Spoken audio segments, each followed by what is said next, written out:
Alright. Round two. But by the time you see this will be round one probably. Alright, so I got asked about my picking. I got asked about Vinnie Moore. There's a lot of stuff that I've been asked about to talk about.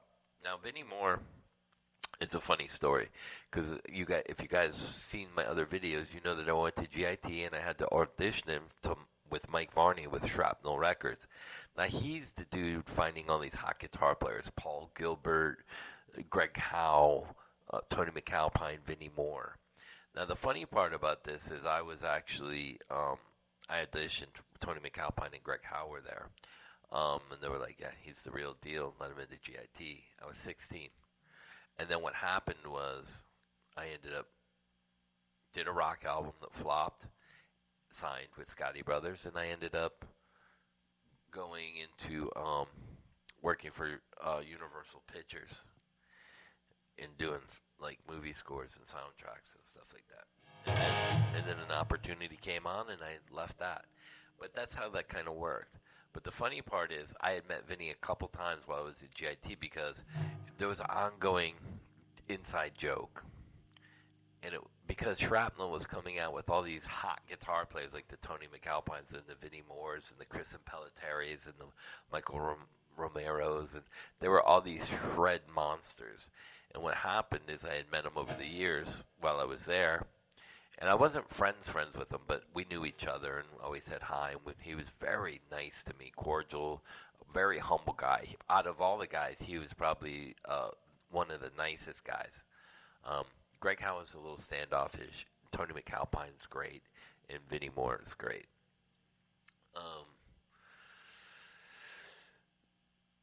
Now, years had went by, and I was back in my hometown on a little bit of a vacation, and my buddy Scott Marino called me, and he said, "Hey, bro, man, Vinnie Moore's coming. Do you know him? You want to go see him?" I'm like, dude, I can't go see a concert. He's like, he's in Miami, which is like an hour drive for me. And he goes, I'll buy tickets, but it's a guitar clinic. I was like, well, I leave at night. My flight's at night, but I can go see something during the day. So it was me, him, and his brother Jamie, who was in a band called Tough Luck, and he actually took bass lessons from Wally Voss. If you don't know who that is, look up jazz band, progressive jazz band, frontrunner. As a matter of fact, I redid all Mike Corbin's parts on Jamie's record. I don't even know what happened to him. Incredible guitar player, Mike Corbin. Um, but long story short, Yngwie, frontrunner, opened up for Yngwie, and Yngwie saw Wally and was like, "Hell no, you're coming out with me." And it was a great match. I mean, they were both very gifted at that time. And so we went to, and Jason was with us from Saigon Kick. So us three, Jason, Scott, and me, were like three inseparable people. We always hung out together since we were little kids. I'll tell you a funny story about Jason real quick. So when we were like 14, 15, we worked.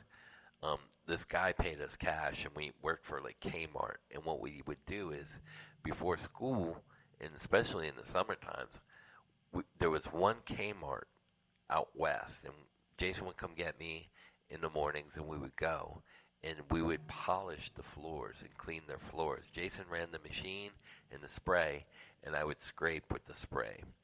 And one time, Jason was limping when we were leaving. I go, "What's wrong, man?" "Oh, I hurt my leg."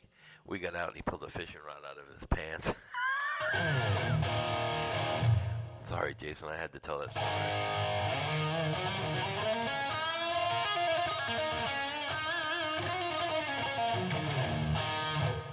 Now this is all amp tone. Again, it's like the studio over processed tone, just to show you that I can get this tone. And EQ'd. I think everything is nicely EQ'd. So we went to the theater to see Vinnie Moore, and it was some kind of play theater in Miami. And we walk up, and Scott's like, "Yeah, we'll have 3 tickets to Roy Rogers Follies." And the girl was at the window, was young. She was like, "Effing musicians." I guess she was getting that all day long. So we go in, and we sit like first or second row right in front of Vinny.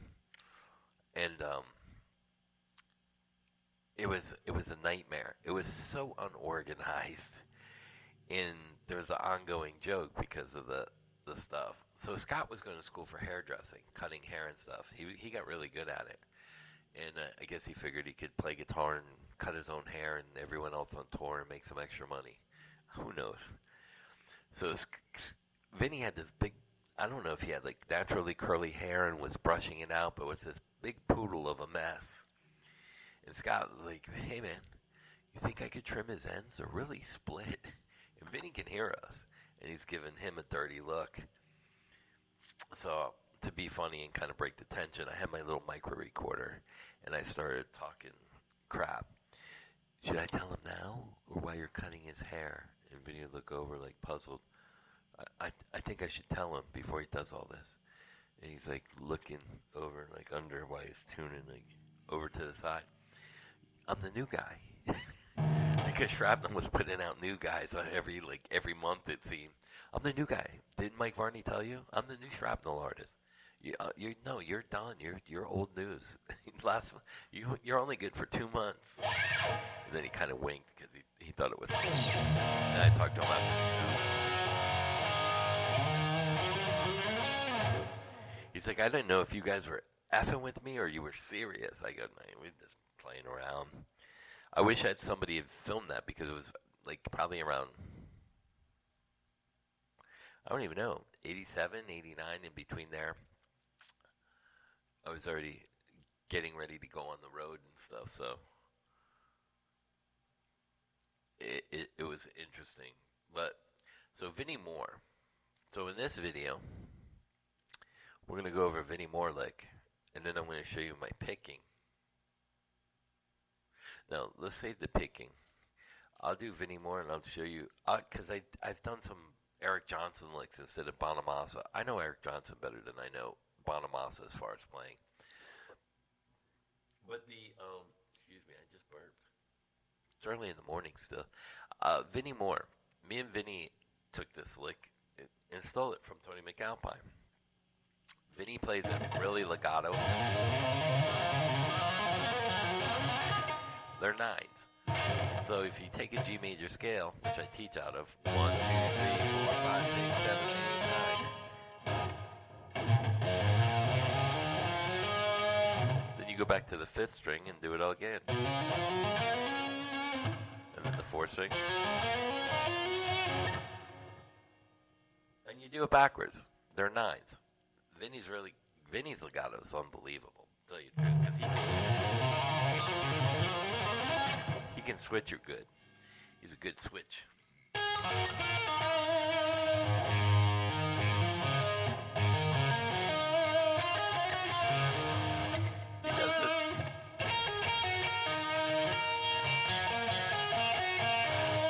He does this pivot lick like Igbe too.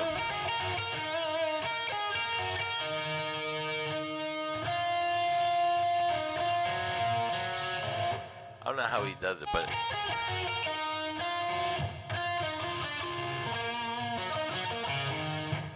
he does some kind of weird pivot lick like that where he goes down using different notes.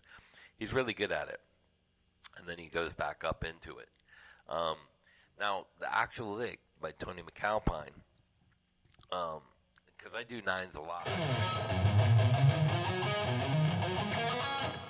So I'm able to do the Vinnie Moore kind of stuff, and maybe someone caught me.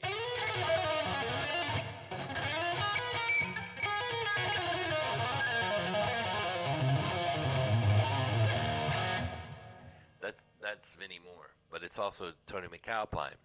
Now he showed us both the lick because when I auditioned, I was like, "Who are you guys? Are you guys like, do you play? Because I didn't know who they were." And he's like, and I said, and he goes, "Yeah, we play." And then I handed him my guitar, and that's when I called my dad. I'm like, "Hell no, I'm not playing here. These guys are like monsters, players." So here's what he showed me, because I go, "What is that?" And it's nines, and he went like this. He plays two patterns inside the 9 he plays a pattern, and it's fours. So you're gonna play 4 from every note. 1, 2, 3, 4. Up here 4. 1, 2, 3, 4. 1, 2, 3, 4. And he does this all the way up to 9, and then it goes back. So it looks like this.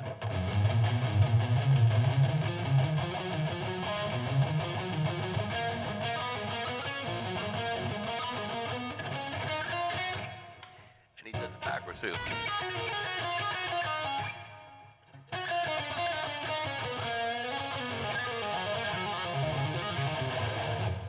And so on. It's a badass lick and it's very complicated. It's a lot of counting. But if you listen to his really long runs, that's what he's doing. He's playing fourths inside of nines. Now, I think Tony is a more gifted technical player. He plays piano and guitar like nobody like I've ever seen. But I do love Vinnie Moore's legato. I love both picking and legato, but Vinnie's legato is... That might be where I got some of that legato is from Vinnie. But Vinnie is an incredible gifted guitar player. And I've been fortunate to be around a lot of these guys, like Steve Morris and Holsworth and stuff, which is rubbed off on my playing, obviously. I'm not going to say everything. I do take licks, and I make them my own, but at the same time, like here's a perfect example. And I'll show you the Bonamassa one. But here's Yngwie.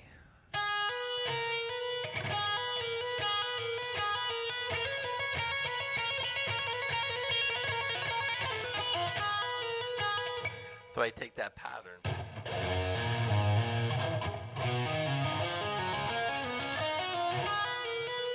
I play a scale.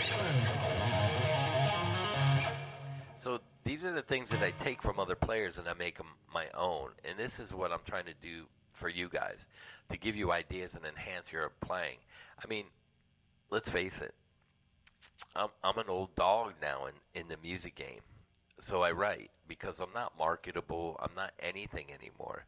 I can do shows and draw a lot of people, which is good for like these bands that come into town because of my name and who I am. So I can draw a lot of people, but technically as a band guy and going out now with even who I've played for, the hair band stuff is done. And what am I going to play in a country band? No, thank you. I'm going to go to Nashville? No, thank you. I just want to sleep all day. Up all night. No. But, no, I still have fun with it and stuff. So, the Bonamassa thing. This is a really cool pattern. And nobody... This is Eric Johnson, actually. So, here...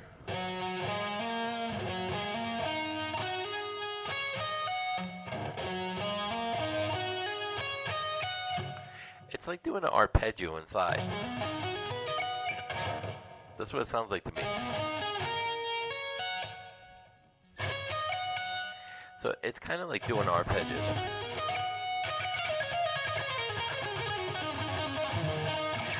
So this is the actual pattern. It's not an arpeggio. It's groups of threes.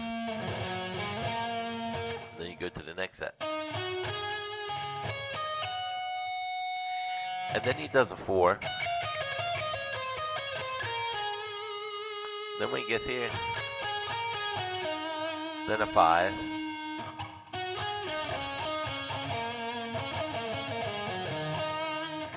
Like that. He does this crossing where I show in the other. Yeah.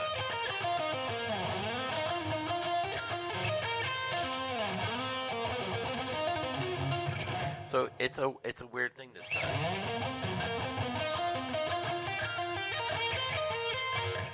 He does that a lot.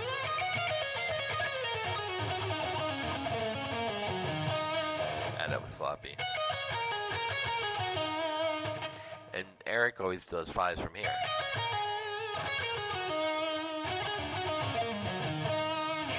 So now you can hear it.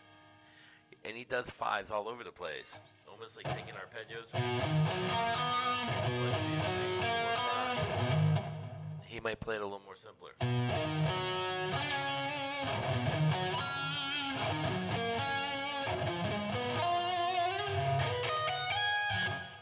He does these big space.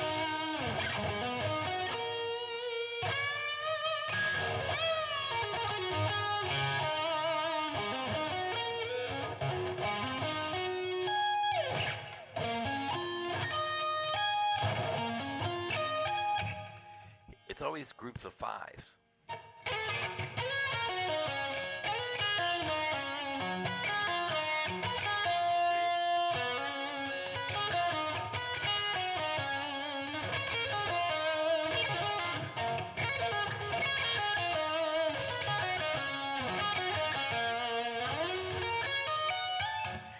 moves them up in fives too.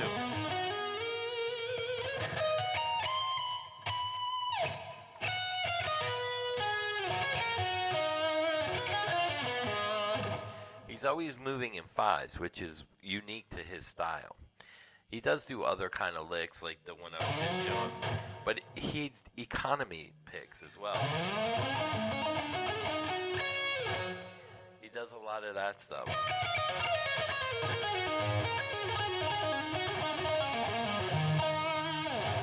Could just take that last lick and make it a strip. And this is what I mean. I could take Eric Johnson and go.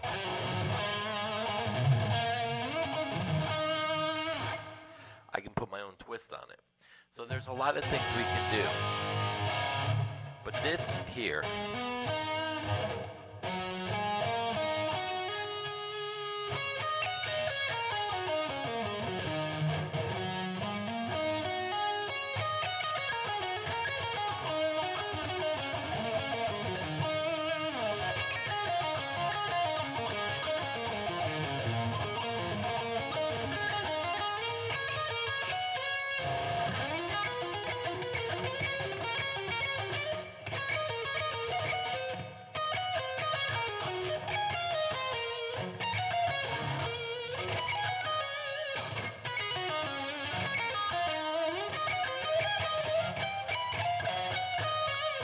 man, I don't know if I could do that.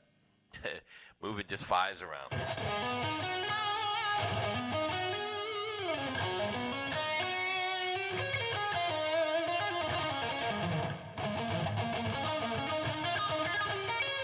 So he'll throw that weird lick.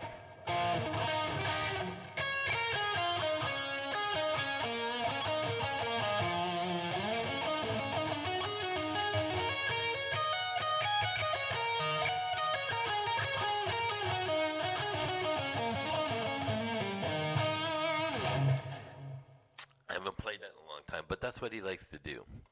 So another video with a bunch of licks and a bunch of ideas and some funny stories. Peace.